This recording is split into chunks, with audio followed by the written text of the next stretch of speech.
The Vaccination Station is a registered non-profit organisation that promotes vaccines, universal healthcare and critical thinking.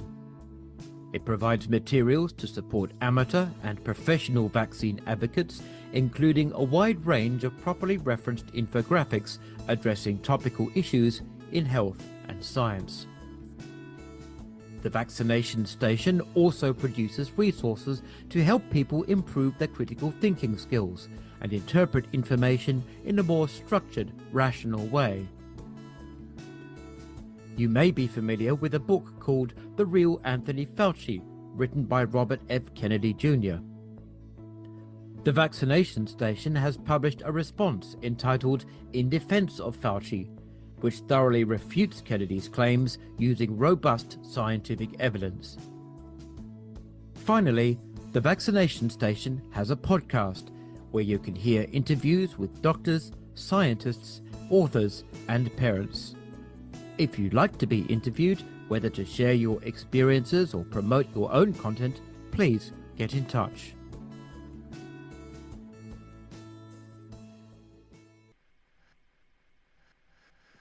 And we're back with Truth Unrestricted, the podcast that is driven by the neurodivergent urge to solve every problem by describing it more and better and more and better and more and better and more and better and more and better. Okay. Yeah, I saw that on Facebook, and I told someone that listens that I would use that as a tagline at least once. So there you go. But now that you've used it once, you have to use it more and better. I have to do it better next time. Yeah. And use it more and do it better. Yeah. Well, I mean, that's the treadmill we climb. Yeah, I'm Spencer, your host, and I'm here today again for regular listeners. I'm here today again with a person you would recognize, David Bloomberg. How you doing, David? Good. How are you? Really good. I'm happy to be talking to you today. We're going to be very nice to each other today, aren't we, David? We'll see. Oh, good. Oh, no, that's good. Oh, that gives me the opportunity to take the gloves off too. You see? Oh, yes. Okay. Right. So I'm going to set this up. Not everyone who listens to this podcast really enjoys Survivor. Okay. Let's just get that out there right away. Well, it's to each their own, David. They didn't come here for Survivor. They came here for other stuff. But we are going to talk a little bit about Survivor today. But I promise, even if you don't, really, watch Survivor or anything, this is gonna loop right into real discussion of another topic, and it just maps on. So just stick with us. The first couple minutes are Survivor talk, and then it's Survivor relating to other stuff talk after that. So now that I set that up, before I forget, I have to remind everyone all the time that if you have any questions, comments, complaints, concerns about this podcast, you can send that email to truthunrestricted@gmail.com. So for those who do watch Survivor, this season of Survivor was marked by a particular style of play that could be summarized as, in quotes, playing nice. So it stemmed primarily from one single player, his name was Joe, whose effect on the other players was so strong that even the players that were ready to backstab and betray ended up admitting to each other beforehand that they were going to do so. We saw... Not always. Well, not always, but we did see Yes. a particular example. We saw two other players, Kyle and Camilla, admit to each other in what I thought was a particularly poignant moment, that if they were both in the final four together, or the final three together, that likely neither would win, and therefore each had the plan to make the other make fire at final four if they had the chance to make that choice, in the hopes that they would get cut before the final tribal council. And neither of those two players was upset about the other's impending betrayal, which, if you knew the players, maybe isn't that much of a surprise. But both understood each other's future decision. And this is just kind of one example of how this permeated the game. Ordinarily, we would see this. We would see two players of this type sort of guess that maybe the other would, and kind of talk about it in sort of their moments where they talk to the camera, the confessionals, and just sort of think, yeah, if I was them, I would do this, and I'm going to do that definitely, and I'm you know, but I won't say it to them, but because I still hope that maybe if they win, that they will take me to the end, and because that's still a better shot than getting cut at the Final Four. You know, I mean, so we'll stop here and just check in with you. Your analysis of the game, of course, is far superior to mine, but well, you have so much more experience at both watching many more seasons than me, watching them far more often than me, going through all the other behind the scenes stuff sort of thing. What's my take so far? How am I doing on this analysis? Yeah, I think that's generally correct, that you know, there was this idea this season, you know, of this approach that we call the honesty, loyalty, integrity approach, which is why I'm wearing the honesty, loyalty, integrity shirt today. Right.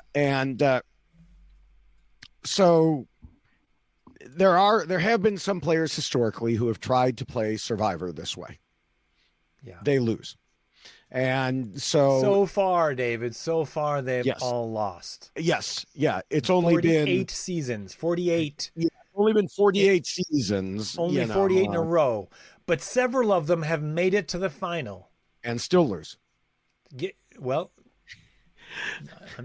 That- I'm pointing out facts here, David. Yes, I know, but I mean, some people post And so that are as- you. I see. Yeah, I get it. Yeah. Some people post that as comments in my videos or podcasts. I see why you weren't Remember. willing to, in advance, say that you were willing to play nice here, David. Yes. I see the game Yes. you're playing here. And you know, some people say that, well, it got him to the end. It's like, yeah, but getting to the end isn't the goal. Winning is the goal. Yeah. Or at least it should be. Not for everybody. Some people, being nice is the goal, and that's fine. But it's a game for $1 million. You Well, know, so- I think sort of what you normally put it on your podcast, YX Lost, is that that might be their goal, but then you shouldn't be upset when they don't win. right. Right. Because the goal of the game is to win the game, right? So if their Yeah, goal is exactly. to just be nice to other players and then they don't win, they achieve their personal goal, and that's good for them. Pat them on the back, and then also congratulate the winner of the game who backstabbed and cheated and did all the things you have to win and won. Right. Yes. Yeah. Yes, exactly. And so there was this, it was the right mix of players this season that it kind of just took over. And even the people who did not believe in that at all joined up with them because they knew that it was the right thing to do. You know, you don't want to get tossed out because you're seen as dishonest or disloyal. So they just joined up, and you know, that way they could use the people who were being nice. And in the end, that's what the winner did. That is what Kyle did. Was he's a nice guy, but he joined Full up. spoilers for the season, by the way, if you haven't yeah. seen it. Yeah. Kyle wins. yes. Kyle wins the season. It's And Kyle's the one. yes, Joe, Mr. Nice Guy, didn't even get second place. He got third place. He got one vote. And that one vote was from someone who voted for him for reasons other than the game. But what Kyle did, and Camilla, the one who went out in fourth place that you were just describing,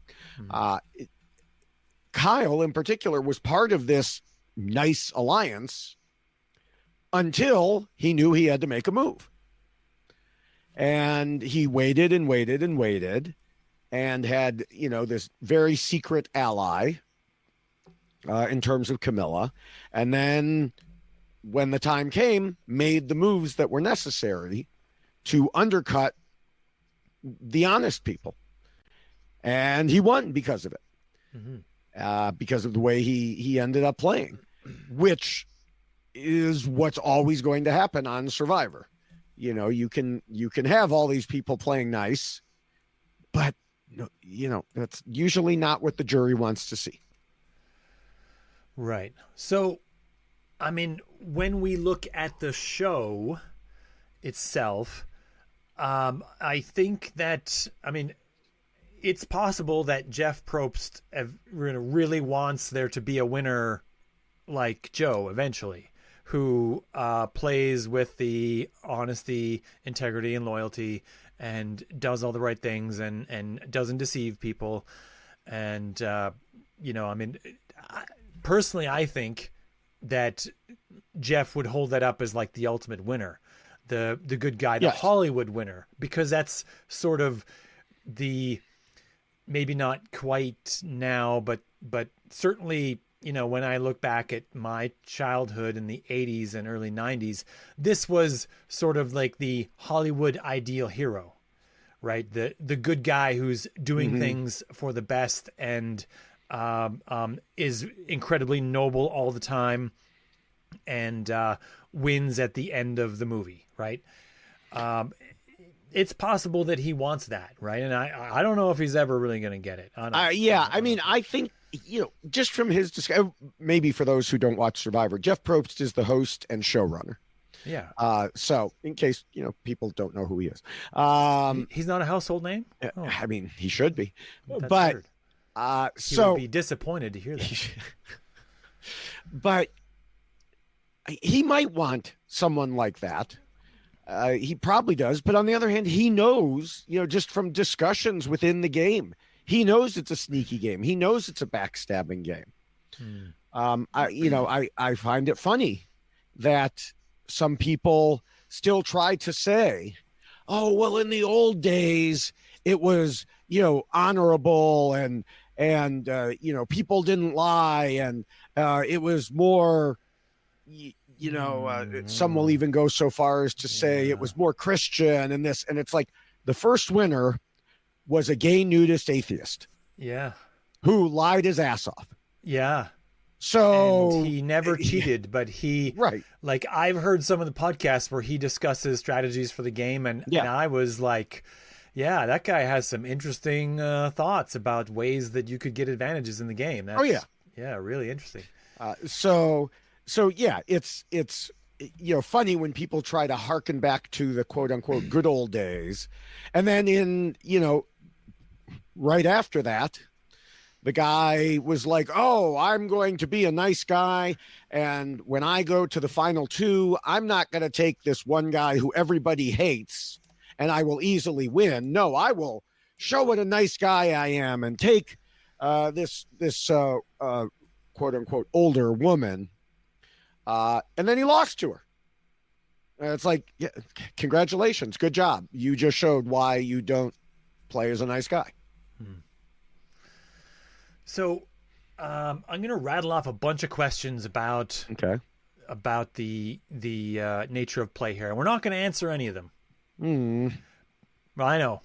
That's not like me. We're going to direct people to your podcast and other podcasts on the network where you do that, because that's where they discuss all those kinds of questions about Survivor. But all those questions are going to relate to what we're going to transition this to. So I still have to ask them in order to make the transition work. I'm sort of explaining the show as I'm doing it here. Okay. So well, it's a good thing you did, because otherwise I'd have jumped in and answered each one. Oh, I know. It's I might so still. hard to rein you in, David. I might still. I'm not even, well, I guess I can mute you. I could take you right off stage. I have the power. Yeah. We'll see. I'm not obligated to play nice here, David. So questions I would ask about this, and I think many of them have been already discussed in some of the, as I said, some of the media I've listened to from your podcast and others about that, is how do we think of this as watchers of Survivor? Do we think this is good television? Do we think this is the way Survivor should be played in future seasons? Was this more boring than other seasons? Did it give us some extra, hope for humanity? And, all those questions, I would refer people to the RHAP network. He has, I don't even know how many different Yeah, you could go to podcast we have a weknowsurvivor.com and just look for me. It's, Why Blank Lost. Why Blank Lost. That's an excellent one. But I mean, he also has Rob Cesternino has himself and looks like at least a dozen other people also talking about this one show.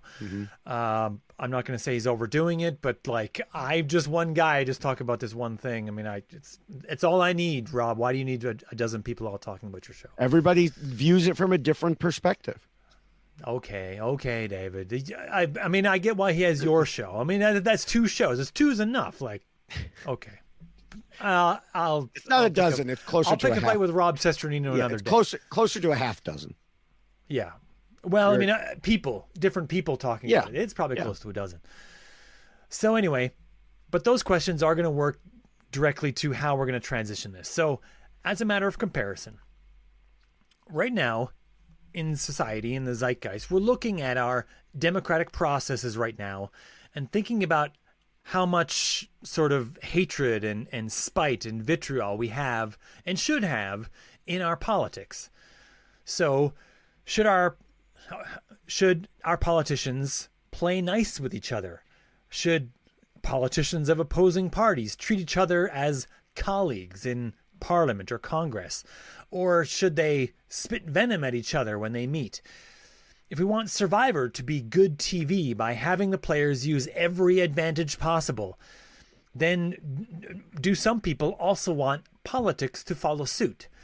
Do some people vote for the candidate that will give the most surprising outcome rather than the most stable outcome?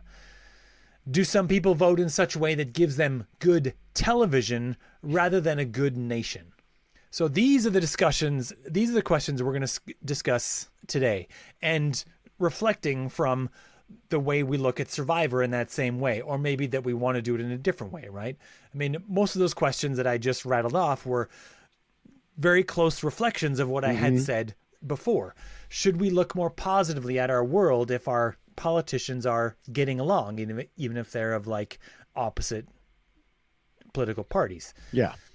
So first take here, David. Take us away. What's your first thoughts on this? I mean, my first take, and really it's an overarching take. Okay. Is that Survivor is a game. Okay. And the things that you can and should do in a game are different than the things you can and should do in real life. One, if I can interject right along this line, one might also point out, as you do all the time on your podcast, that in the game of Survivor, there's only one winner. Yes. By design. And in the game of life, it's possible that we all get advantages or disadvantages based on what the politicians that are running things do. Right.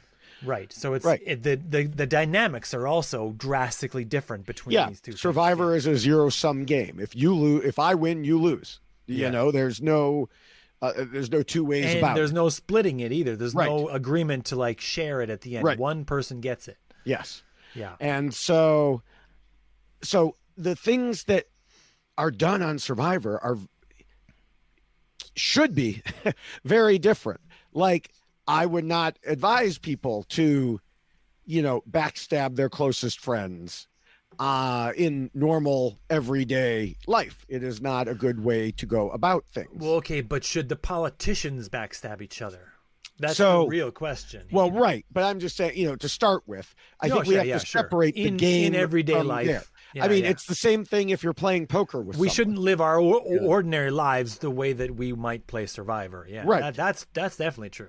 Right. And some people don't understand that. I mean, the people who go in wanting to play honest, loyal, integrity games, they don't understand that difference, some of them. There's no context switch for them, yeah. Yeah, and some people who comment on my videos and stuff don't understand either. One guy was like, I posted a video about Kyle, and he was like, well, he lied. I'm like, yeah, it's Survivor. Yeah, sure. He's like, well, that's bad. I'm like, have you ever watched Survivor before? Your moral judgment pales in comparison of his $1 million check. And so it's similar to, playing poker. If I go to a friend's house to play poker with my group of friends in a home game, they're still my friends, but in that moment, they are my enemies, and I am going to lie to them. Within the context of the game, Right. how And dare they are you going to lie to represent me. other cards than you have, David? Right. That's just underhanded. Yes. But what's Can't interesting believe you would is bluff. That's just. Oh, sorry, you never bluff. I'm sorry. No, I don't never. want to besmirch you. Never. But what's interesting is when that same group of friends would, let's say, go down to Mississippi and play in a casino, we might be sitting at the same table. We would still be playing against each other. And I don't want to say we soft played, but maybe we play a little differently when it's me and one friend and a table of 8 other people, because now it's us against the world. I mean, we still win individually, but you can tell that it's like, okay, we're playing a little differently than when it's just the friends themselves. And so, it's an interesting situation that comes up. But getting back to the whole game situation, no matter what it is, no matter what game it is, if I'm playing Risk, that doesn't mean I think that my government should invade countries just to take over the whole world. But what if it's to your advantage that you raid the country? Well, it depends on what advantage it is. Minerals. I mean, many precious minerals that are worth a lot of money. And for that matter, mining jobs for the minerals. I mean, in older days, yeah, I think they would have. These days, I would like to think we're a bit more civilized than that.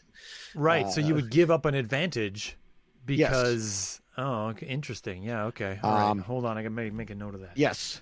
But yes, getting to, how that works in politics,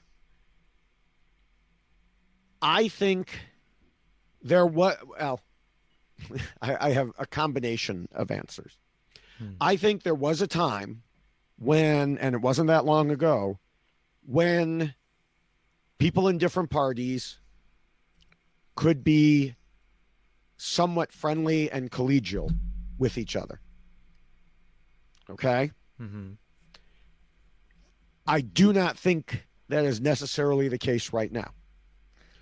And I think part of the problem that some of the longer serving Democrats have is that they don't realize those days have passed us by. Yeah. Because they were serving in a time when, for example, if you live in another state, which almost everyone does, and you have to go to Washington, D.C. to represent that state or represent that district, not everybody buys a house or a condo or something like that. And congressional salaries are not typically huge. Of course, nowadays they can get money from other places. But so there were plenty of stories that I'm aware of like congressmen sharing a house where each had one room. There were 4 of them. And 2 might be Democrats and 2 might be Republicans. They all lived in the same house. Right. They didn't agree on everything, but they were at least getting along well enough that they could live together. Do you feel that they had a written agreement as to how much of the fridge each could use?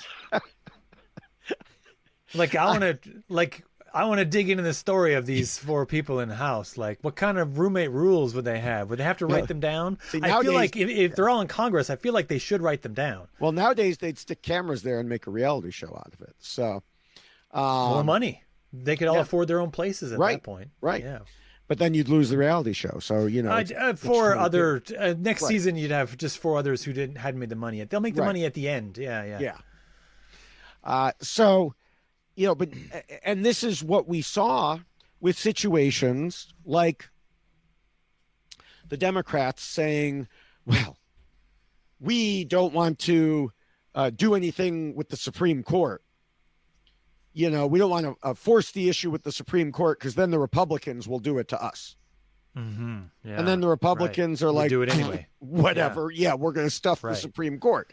We're going to say on the one hand, oh no, we would never fill a Supreme Court seat in the last year of a president sitting there. And then when Trump's about to go out the door, 2 they're weeks like, away "Quick, or whatever. Yeah. shove her in there." Yeah. Hurry up, get it done. Yeah. And you see it with things like the filibuster. Now, as of this moment, the filibuster still exists.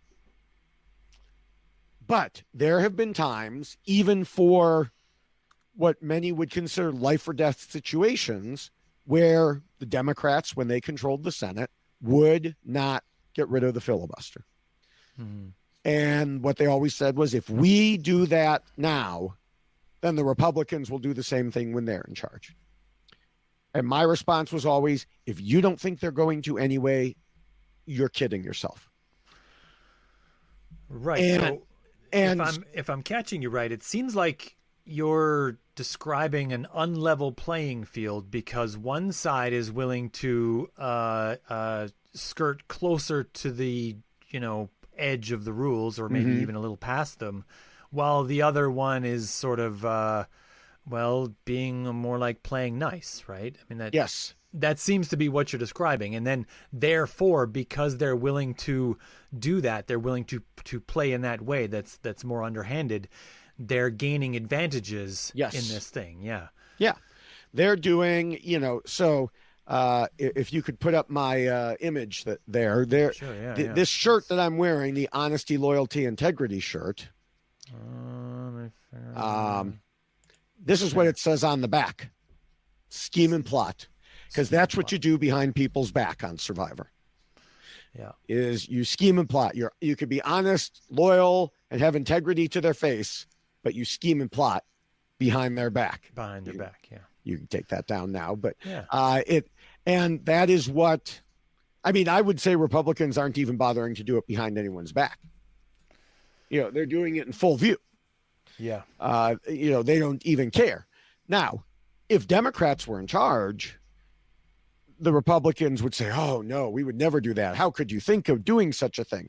And that sort of thing happens in Illinois, where the Democrats are in charge and have supermajorities, and the Republicans just sit there and say, the Republicans in Illinois are like, "Oh, it's so terrible that they're doing this. They're not listening to us. They're doing this, they're doing that." Meanwhile, ignoring the fact that their own national brethren are doing the exact same thing.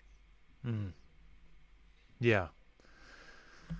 So we're going to go straight into we're going to do a thought experiment here, David. Okay. I very specifically did not prepare you for this, did not tell you in advance what the thought experiment would be.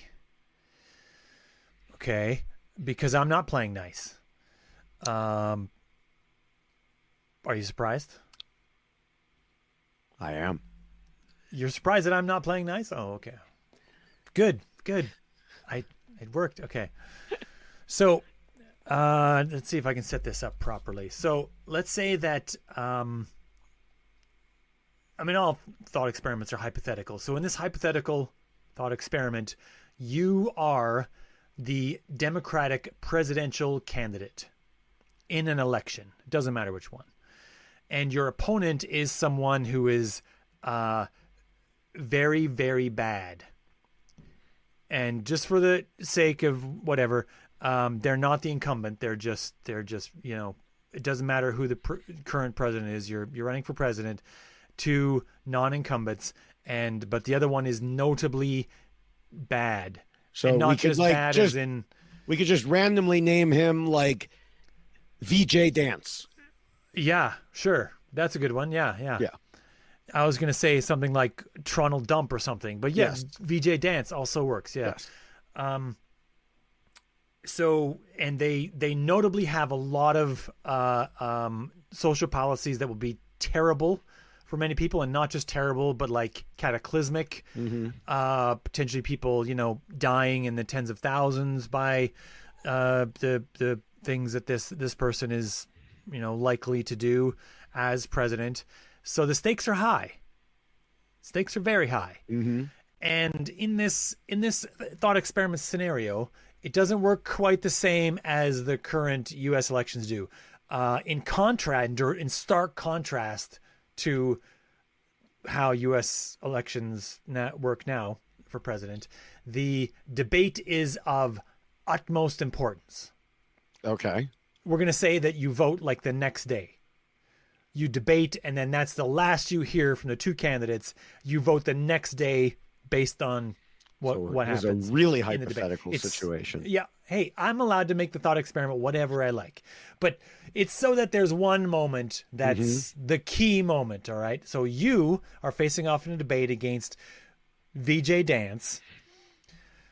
So, David, Yes. in the day before, what do you do to prepare?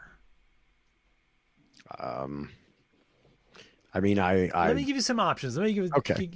I didn't know this Okay. was multiple choice, but yeah. Well, okay. Let's say, okay. Do you have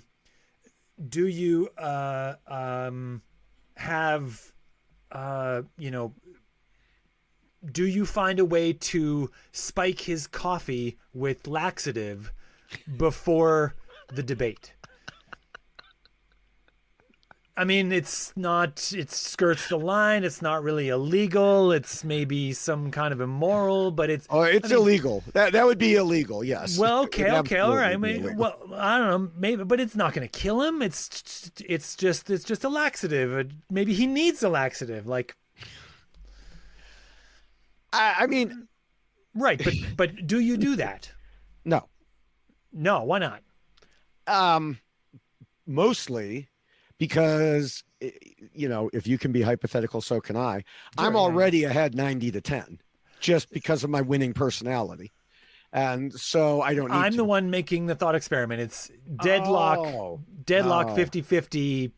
Every advantage is going to count here. I mean, the problem is I mean, he's going to be locked on stage. He can't go anywhere. What's he going to leave? you would have to. Well, I mean, like, and if that could save all those tens of thousands of lives because you made him look bad, I mean, why wouldn't you do it? Did you happen a poor to candidate if you don't do it? Did you happen to watch recently a particular show on Peacock Network? I don't know many shows on Peacock Network. It's the one. All of a sudden, I'm blanking on the name of the show. It is a reality show or a... No. It is. Hold on, and I will tell. Poker Face. No. I've heard of this show, but I've never. Okay, that was literally the plot like 2 weeks ago. That someone got mad and wanted to embarrass not a politician, but someone who kept winning an award. Oh yeah. And so spiked his drink with laxative. Okay. So that he would have to, run off the stage. It's the and sort of thing embarrass that was himself. a juvenile prank in the 80s. And now is frowned upon more than that. Yeah. Right. And people say you shouldn't spike drinks because of the other things you can spike drinks with, which are much more dangerous. Yes. You could probably make a case for this if you were ever had to bring to court. Like, I was just trying to save tens of thousands of lives, Your Honor. I mean, it was an important election. I mean, but that circles back to the reason why no. One of the main reasons why no. Because you would be honorable about it. There is no such thing, despite what people think. There is no such thing as a conspiracy that will hold. So someone will find out about that. Right. Okay. Well, okay. You wouldn't do it because you get caught. Interesting answer. Yeah, you get caught. So I want to win the presidency. Yeah. But once you're do president, this, who cares if you get caught? They won't know. I mean, the election's tomorrow. They'll never know in time. Well, I mean, that's, assaulting your opponent in a normal world is the sort of thing that would get you kicked out of the presidency. Okay. Maybe not in Trump world, but in a normal world. Right. But if you're not willing to, get your knuckles dusted a little bit, then maybe you're not the right candidate, David. I mean, you need a candidate that's going to do whatever it takes to win, right? Isn't this the case that we should be willing to, what if it was another thing? What if it was another thing that wasn't illegal? Let's see if I can come up with one that's underhanded but not illegal. Okay, here's one. Let's say just because that you know what one of his pets looks like because of whatever, and then And I eat it? No, you find another animal that looks remarkably like that pet, and then you send a picture to him just before the debate that makes it look like you've kidnapped his pet. So you haven't, but it just makes it really look like it to bother him, to knock him off his game, to I mean, these people don't care about other humans. They're not going to care about a pet. Well, I mean, I hate to shoot down your hypothetical with reality, but well, I mean, JD okay. Vance is out there insulting and attacking, anybody who's not white, and his own wife and kids are not white. So, a pet is not going to matter to any of them. And anyone who is going to be out there doing, instituting policies to kill tens of thousands of people is a sociopath. Like EJ Dance. They, want to make the people that they like live. I mean, they're not sociopathic to the people. No, it's not people that they like. It's people that support them.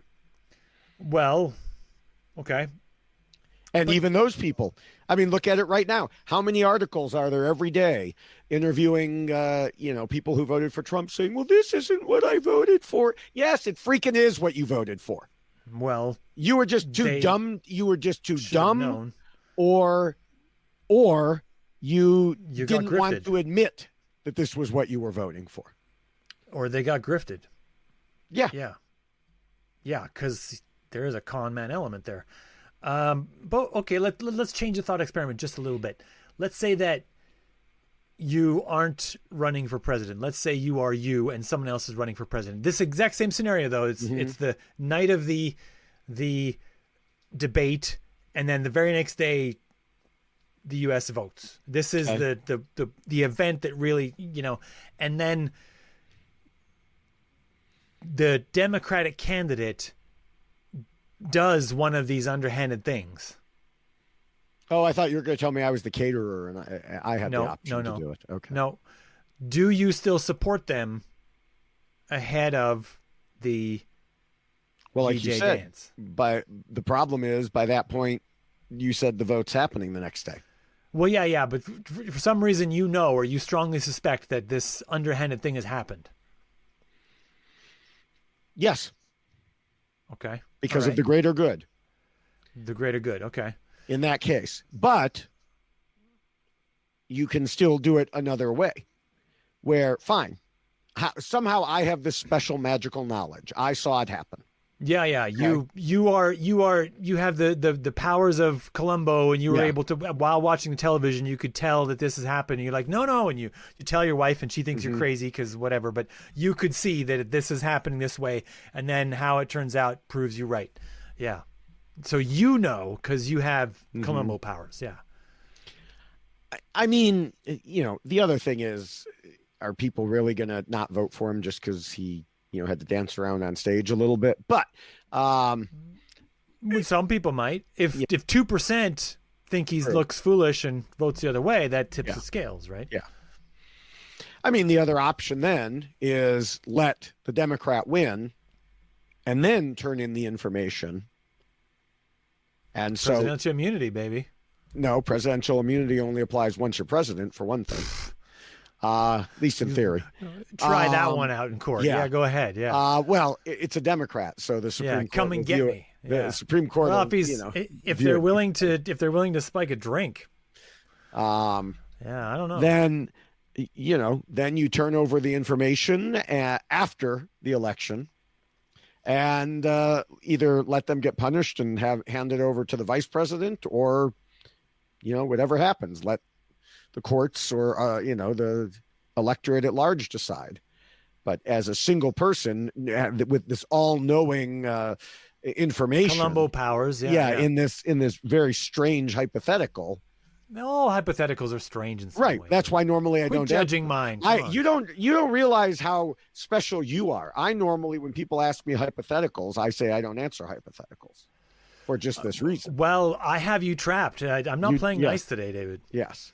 Yes. I have you cornered. Yes. But the overall point is that we are getting to a point where not only are we more willing to accept, if we are willing to act honorably, we might still accept another person acting dishonorably in order to get a better outcome. But some of us might even expect them to be dishonorable if that's what it takes to avoid the worst outcome. Right? And I think that we're getting to that point in our political discourse where we think about, if this last U.S. presidential election, it's Trump is running a lot of negative ads, and Kamala's taking a lot of heat for not running as many negative ads, right? Mm-hmm. That's encased in this same idea that the Democrats have to be ready to fight bare knuckle on this thing. You know what I mean? They have to be willing to do this. And a lot of the little things they did to try to mock the other side were lame and stupid and without a lot of effort, right? I didn't think that. I think a lot of the things that they did really got to the other side. And then the Democratic strategists came in and said, stop doing that. You have to stop doing that and listen to us because we're well-paid strategists. Tim Walz and his they're just weird thing was an interesting moment, right? Because that lasted about a week and it ramped up and it really seemed to be doing something. Mm-hmm. And then I think you're right that some other people came in, whoever they were. We call them just Democratic strategists. Yeah. They're people behind a curtain to us, right? Right.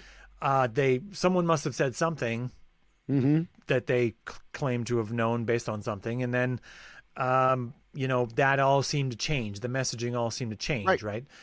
But that's also part of this discussion is that they went more towards sort of a playing nice approach.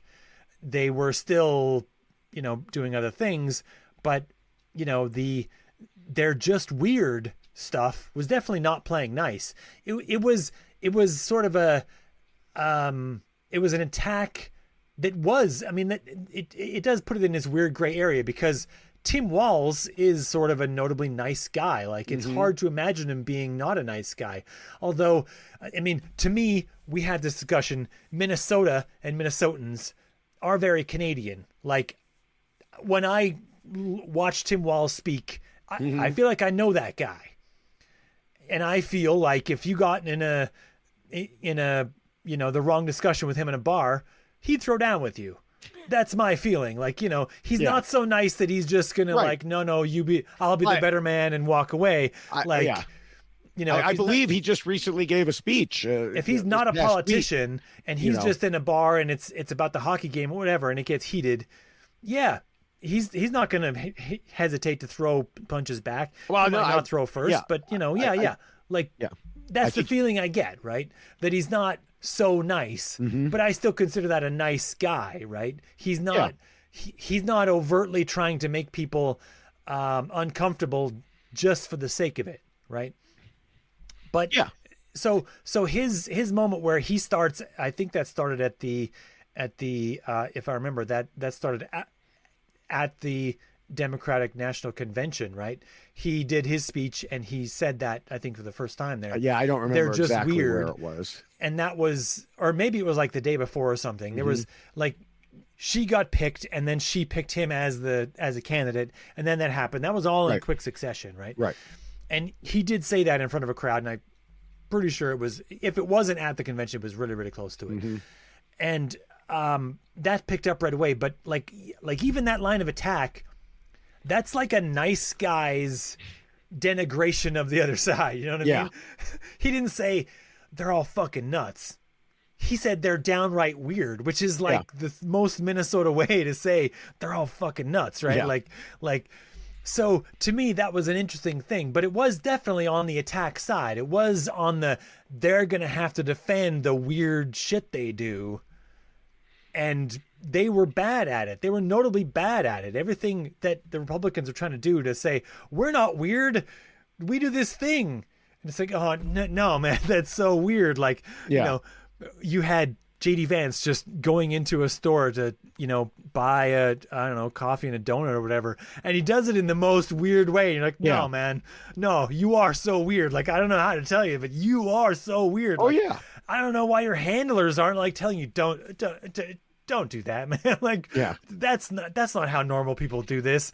They're going to think you're weird. Like, and so it is this strange moment in our political time where you have sort of one side that's trying to be nice, trying to be as nice as possible and play nice. And the other side notably just doesn't care about that, is willing to tear down all the posters that say play nice, right?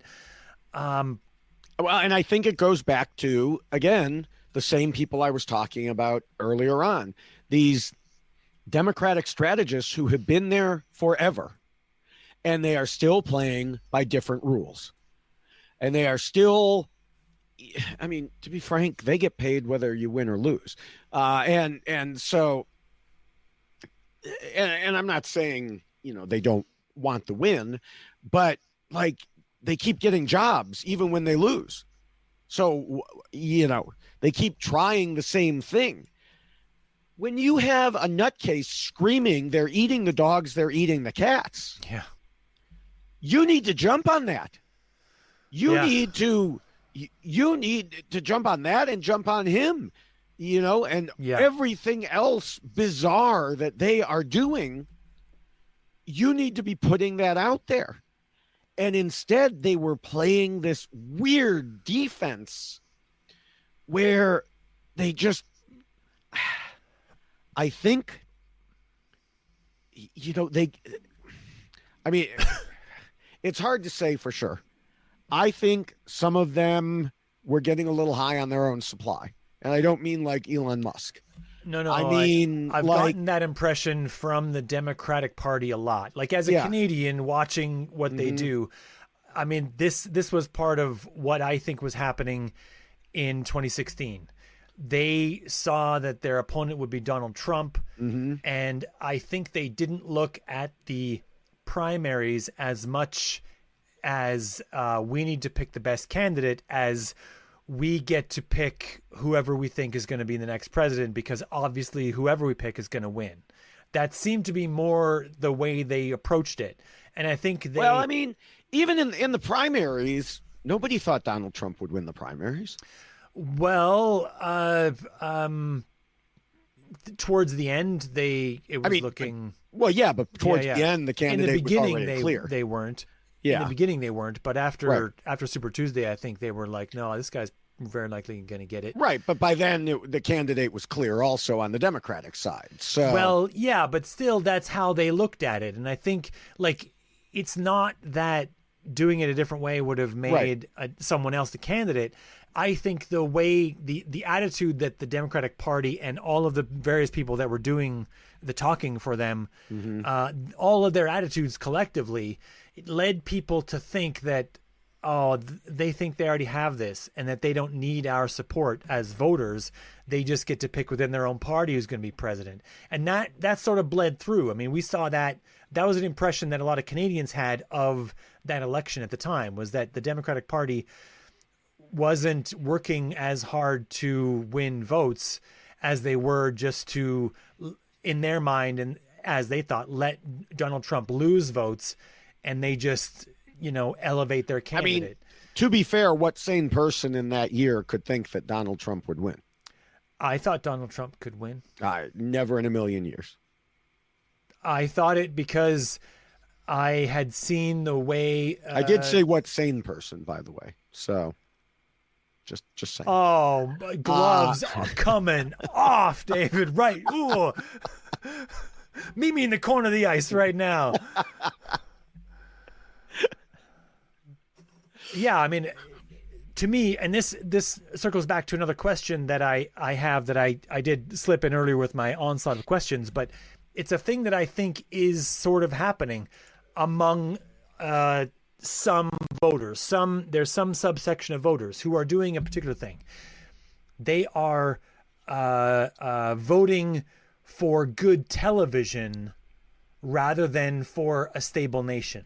They're looking at two candidates, one of them as exciting and one of them as boring. And that's the thing that they see. I mean, I don't think this is swaying some voters. I mean, I'm sure you could find someone out there who voted this way. Okay, do you think I could find 2 million? No. You don't think so? No. Start counting. Go. I think you're talking to the wrong people with respect. Like, I think there are people who do this, who look at the situation and go, one of these is more exciting and the other one is boring. I mean, exciting and I'm boring. in America, I should have the exciting president. I mean, It's they may say distasteful that. and they shouldn't do that. I agree. They may say that. But then I think it often comes down to a much simpler reason. I don't want the black woman to be president. Well, okay, but they may cover it they up might with have all also- sorts of other BS. some might have also said they didn't want the white woman to be president, right? Well, right. But it's, some of them might have said, I don't want the, extremely, extremely old guy to be president. Maybe I only want the extremely old guy to be president. But I don't think like in a race that close, all of them that close, really, the Biden victory probably least close of them. Mm-hmm. But, it didn't take that many extra voters to think about it that way, to side that way. You know what I mean? And I think there are people who were enthusiastic about Trump, not because of any of his policies, but because he was the exciting candidate. I mean, exciting is, he was the, He's also the loose Trump cannon. tells also it the like one it who's lying. is. Yeah. He'll tell those, those other people, he'll tell those woke people to go to hell. He'll tell the other countries, he'll That's tell right. China to go to hell. He will. But that's not for exciting TV. That's being a bully. That's exciting. Why can't it be both? But if you're narrowing it down to a reason, I really don't think there's that many that said, I want exciting TV. I want him to be a bully because I am a bully at heart. See, in both of those scenarios, you're going to have the situation where it's difficult to ask the people that because those probably aren't the things they're thinking about when this is happening. Like, I'm sure there were people who voted for him as a bully because they were bullies, but those people definitely aren't telling themselves, I'm a bully, grats to me, I want other bullies to be in charge. No, they're saying he's telling it like it is. They're saying things like, I recognize his qualities because they're qualities I have. You know what I mean? Like they're reassuring, like he's an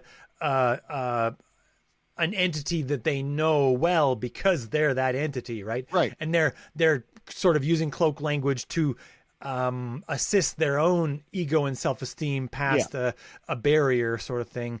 And in the same way that they're not, if there's anyone who's doing what I say of they're voting for him because he's good television, they're not actually using those words either. They're using some other words that simply would mean that. Yeah. You know what I mean? They are the ones saying, oh yeah, he's going to tell it like it is. He's not going to take any shit. He's already made a fortune, so he doesn't have to do any other things. He's so great because of whatever. But these are people, and believe it or not, I saw people in Canada who were thinking this way too, who wanted Trump as president because that was going to be like awesome in some way that they couldn't describe with any other term. You know what I mean? And granted that they're not poets or political pundits of any kind, so that there might have been other words that they'd come up with if they practiced thinking about this and talking about it a lot. Yeah. But that's, when you hear people say it's because he's awesome, it's possible that they just think, that they want to live in exciting times, right? That's not a curse but a blessing to live in exciting times. That old Chinese curse. Yes, interesting times. And so, like, you get people like we are living in the nations that are kind of in the best living condition that's ever been. You might get people who are bored in this way, right? I think, who want to be like, yeah, you know what? Let's throw some spice into this stew because I'm not going to eat boring stew. Screw that. Let's throw some cayenne peppers in there. You know, like, I think there are some people who do this. I mean, I'm not in a pollster position where I can craft the right questions to kind of prove it. And it might even still be difficult to prove because, again, they're not ever going to even admit that to themselves, probably. And so how you show that is difficult. Mm-hmm. But I wonder if, like, when we look at Survivor versus this, like, we're in this interesting situation where we want Survivor to be good television, right? Mm-hmm. And politics isn't supposed to be good television. Like, you shouldn't be voting for the madman just because you're like, yeah, but when he gets in, he's just going to do things that are just like, you won't believe what he's going to do. Because, yeah, no one did believe what he was going to do, right? But I think there's some cohort, however small, that do that and talk to each other about that and, like, bullshit over the water cooler about that. You know what I mean? And be like, yeah, but this is just going to be something incredible. And that's all I really want, is just something incredible to spice up my incredibly boring cubicle life or whatever. Something else to talk about because regular politics is boring. I don't think there are many of them. Okay. I have not seen anything to indicate that. Okay. And I've, and all the various people that I talk to from different aspects, whether they're Trumpers or not Trumpers, I've never heard one of them even say something remotely like that. Plenty of other stupid reasons, but not that one. All right. Well, we'll agree to disagree for now on that. But I do have another question of note that I'd like to get to. So you've probably heard about the idea of controlled opposition. Now, I think we haven't talked about it a great deal on this podcast ever. I think it's come up briefly once or twice, particularly when we talked about PSYOPs. But controlled opposition as an idea is the idea that politicians don't really oppose each other. That it doesn't matter who you vote for. They're all just sort of puppets on the string of some other mastermind. I mean, this idea of controlled opposition goes along with grand unifying conspiracy theories like the Illuminati, right? Or what have you. George Soros owns them all because of, he somehow has enough money to pay them all to do all the things that he wants them to do or whatever, right? The evil billionaire can, can co-opt them or whatever. Usually these narratives are not very cohesive, not very self-cohesive. Like, they don't make sense internally. There's no true internal logic to them because always in them there's still some politicians who escape the controlled opposition, and that's not clear why that would be the case if there was such a thing called controlled opposition. Mm-hmm. But there is a sort of some people have this idea that the political left and the political right are, quote unquote, two wings of the same bird, right? This is sort of an idea that's floated among conspiracy. The deep state. Among people who believe in conspiracies, that the deep state is just running the show at the end of the day, and that it doesn't really matter. That's just political theater of some kind, and that's just a sideshow, right? It doesn't really matter because at the end of the day, they're going to do what the evil entity behind the curtain wants them to do. So when we look at playing nice in politics, do you think that when we were in an age, like, we're not really in so much of an age now where we're kind of playing nice and getting along and that the people of the Democratic and Republican parties in Congress, for example, are considering each other to be colleagues in Congress who just happen to be of different political parties. We don't think they're kind of in that camp now, but they definitely used to be. There was a time, in past ages where they were less politically divisive and probably thought of each other more like colleagues, right? Do we think that age where they acted in that way and thought of each other in that way, do we think having decades of them act that way lent itself to a world where people could more easily come to the idea that controlled opposition is real, that they were just two wings of the same bird? Do you think that's possible? I mean, when it comes to conspiracy nuts, anything is possible. Right.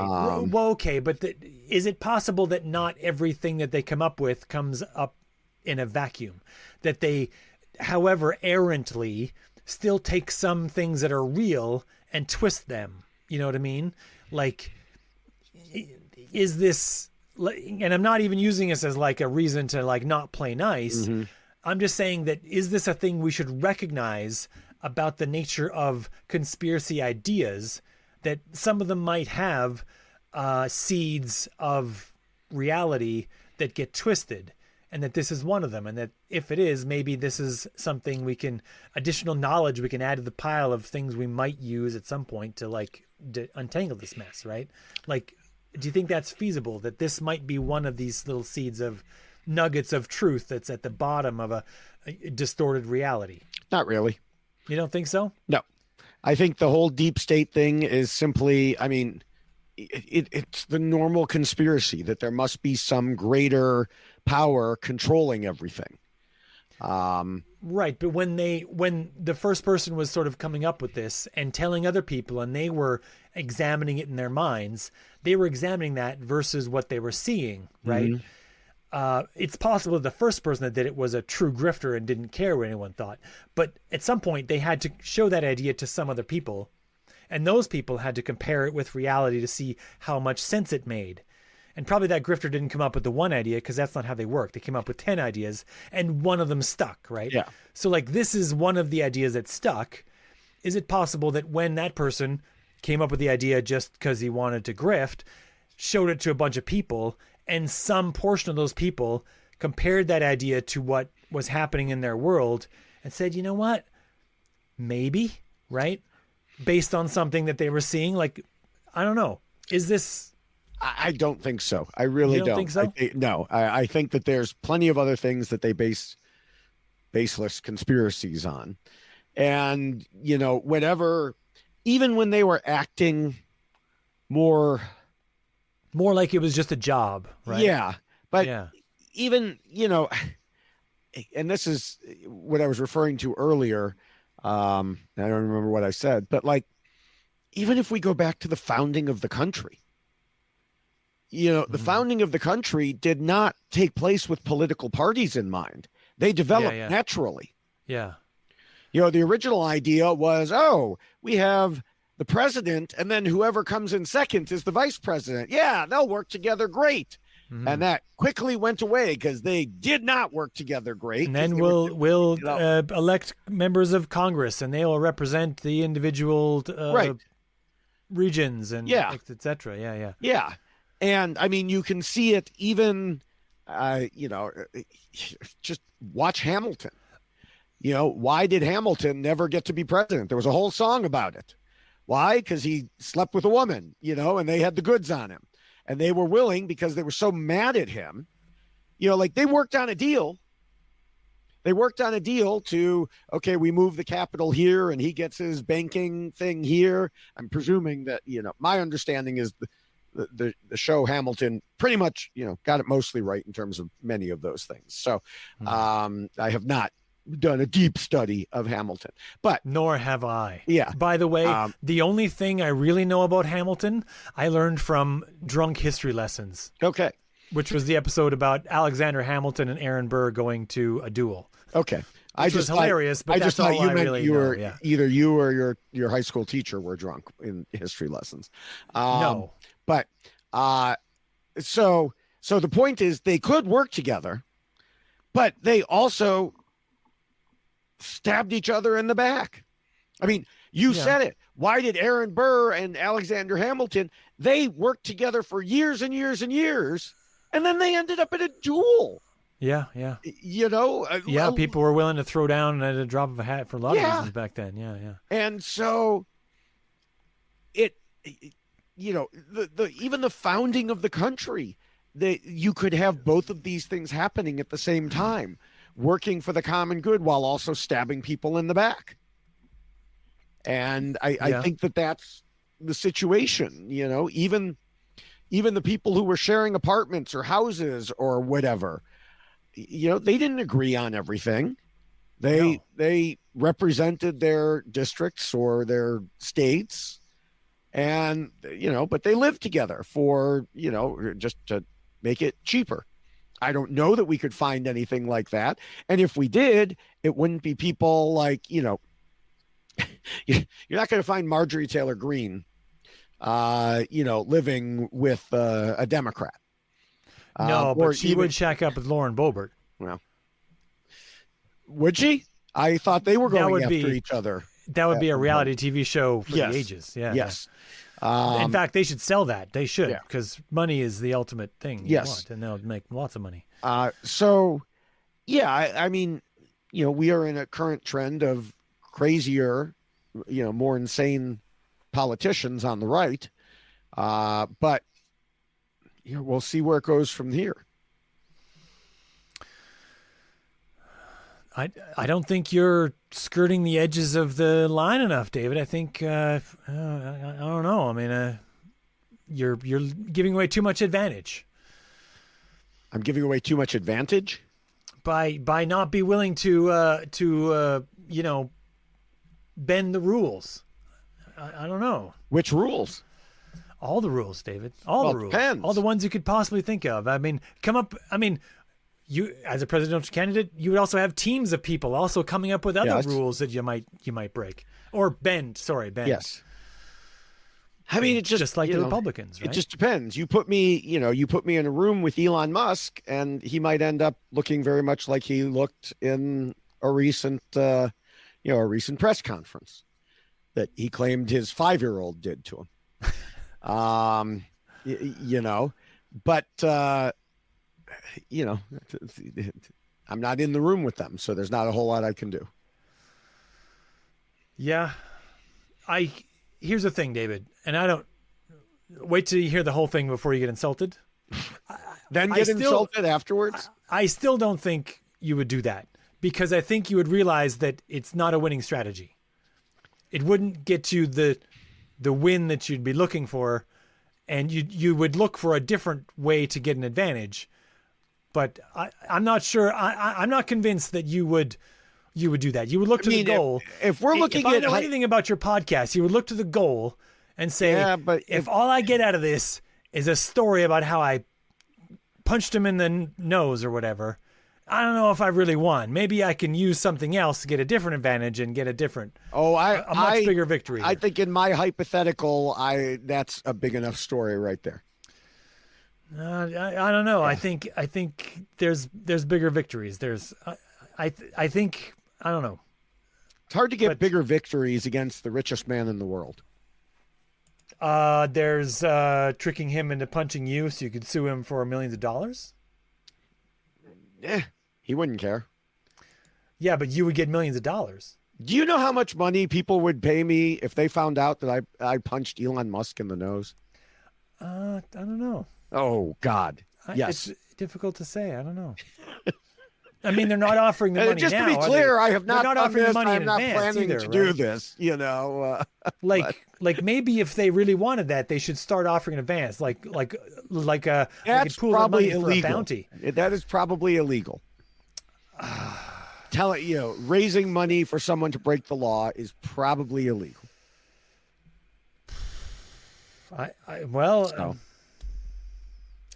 In my hypothetical situation, it would be like an MMA or something. Yeah. Well, okay, all right. Well, not that I'm any good at MMA. I just think he isn't either, and he'd probably be high out of his mind anyway. So. So anyway, those are the pointed political questions I wanted to ask about. Took a turn there that you didn't expect. We're going to wrap this up, David. We're going to wrap this up right now before we get any deeper into this. Turn this into a what level of crime would you commit podcast. I realize I've made a big mistake, so we're just going to cut our losses on this.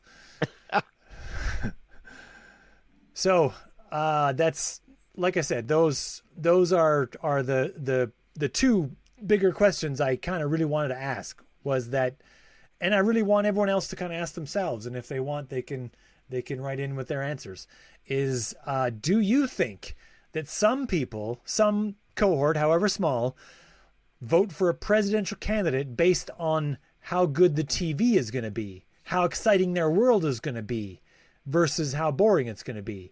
And or do you think that in the past, having politicians of political parties, opposing political parties, sort of play nice, led some people to the idea that, some part of the idea of this two wings of the same bird, that of this controlled opposition?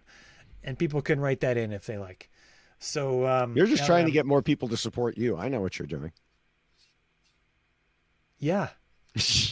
Yeah, David, that's the name of the game. This is the whole purpose. So you're scheming and plotting in order to try to find a way to claim victory. You say this as though it's not expected and part of the whole podcast game. I don't understand this at all. Which, by the way, we're about to pivot to. Where can people find David Bloomberg? I only podcast with honesty. I have nothing to say. Speechless. Totally speechless. Well, wow. If I'm ever on your podcast, this is going down. I will remember this moment. You were on the podcast one time. Not on your main podcast. Not on the main one. I was on a third party podcast. Yes. That was neutral ground. That was not your podcast and not my podcast officially. That was the very nice Matthew and his podcast, and he wasn't even there. So yeah. And this hadn't happened yet. Oh, you're about to get hockey on you. All right. So where can people find you, David? Well, the easiest way to find me is by going to Linktree/David Bloomberg, and you can find all of my different accounts. You can find me directly on Blue Sky as @David Bloomberg. You can find me posting mostly Survivor-related material right now in terms of videos on YouTube, TikTok, and Instagram as @David Bloomberg TV. And, of course, like we mentioned earlier, you can go to WeKnowSurvivor.com and find the Why Blank Lost podcast that way. Yeah, I listen to the Why Blank Lost podcast. I don't listen to very many of the others, not because they're not good, but mostly because I don't have time. Mm-hmm. Yeah, I think they're all very good. When I did have time, I thought Rob Cesternino was an excellent podcast host. I envy his ability to speak. Let's just put it that way. He's very good, very engaging. Yes. And you can find me in a couple places. If you are a friend of mine on Facebook, you already have me there, and you don't need to find any more about me there. But you can find me on Twitter at Spencer G. Watson, and you can find me on Blue Sky at Spencer Watson. And again, you can find the email address for this podcast as just the name of this podcast at gmail.com. And that's where we wrap it up. So it was fun. It was fun not playing nice with you, David. So until next time. Until next time.